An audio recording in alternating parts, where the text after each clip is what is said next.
यम का तीसरा पहलू है अस्तेय। अस्तेय का शाब्दिक अर्थ है चोरी ना करना। आप सोच सकते हैं हम तो चोरी नहीं करते, फिर हमें इसके बारे में क्यों बताया जा रहा है। लेकिन कुछ कर्म ऐसे होते हैं जो अप्रत्यक्ष रूप से चोरी के ही अंतर्गत आते हैं। अधिकतर लोगों को ये एहसास ही नहीं होता कि वे चोरी कर रहे हैं। यदि आप अपने दैनिक जीवन को ध्यान से देखें तो ये बात स्पष्ट हो जाएगी। कुछ लोग ऊंचे वेतन तो लेते हैं, लेकिन काम उतना नहीं करते हैं। कुछ लोग अपने कर्मचारियों से अधिक काम करवाते हैं, लेकिन उन्हें उचित वेतन नहीं देते। ये भी चोरी का ही एक रूप है। एक बार रामकृष्ण परमहंस जी एक क्लिनिक गए। डॉक्टर उस समय उपलब्ध नहीं थे, तो उन्होंने कंपाउंडर से एक दवा ले ली। लेकिन जब वे लौटने लगे तो उनकी दृष्टि धुंधली होने लगी। ये पहले कभी नहीं हुआ था। तो वे सोचने लगे, मेरे साथ ऐसा क्यों हो रहा है। तभी उन्हें ये एहसास हुआ कि ये दवा डॉक्टर की थी और मैंने डॉक्टर की अनुमति के बिना इसे कंपाउंडर से कैसे ले लिया।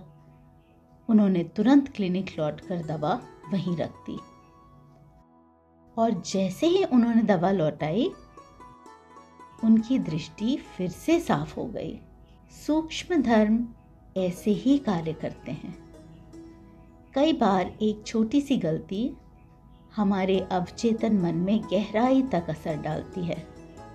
हमें लगता है ये तो बहुत छोटी सी बात है, लेकिन कई बार ये ही छोटी बातें बुरे कर्मों की जड़ बन जाती हैं। दुरुपयोग भी चोरी के ही अंतर्गत आता है। कुछ लोगों के पास काम बहुत कम होता है या बिल्कुल नहीं होता, लेकिन फिर भी वे दूसरों का बहुत समय नष्ट करते हैं। बेकार की चर्चाएं, बार बार वही बात दोहराना। हमारी जिंदगी में ऐसे लोगों से रोज मुलाकात होती है ना?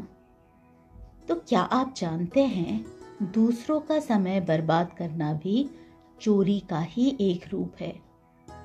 अगर आप कुछ खो दें तो उसे वापस पाया जा सकता है, लेकिन समय इस संसार की सबसे मूल्यवान चीज है। एक बार जो समय चला गया वो कभी लौटकर नहीं आता। किसी को भी दूसरों का समय नष्ट करने का अधिकार नहीं है। विशेष रूप से सुषुम्न क्रिया योगियों को एक और महत्वपूर्ण बात, कुछ लोग गुरुओं की गहरी आध्यात्मिक शिक्षाओं को अपने शब्दों में कहकर स्वयं का ज्ञान बताने लगते हैं।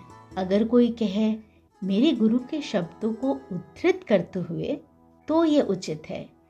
लेकिन यदि कोई इसे अपना कहकर प्रस्तुत करता है तो वो भी चोरी का ही एक रूप है। इसलिए सभी हमेशा सचेत रहें।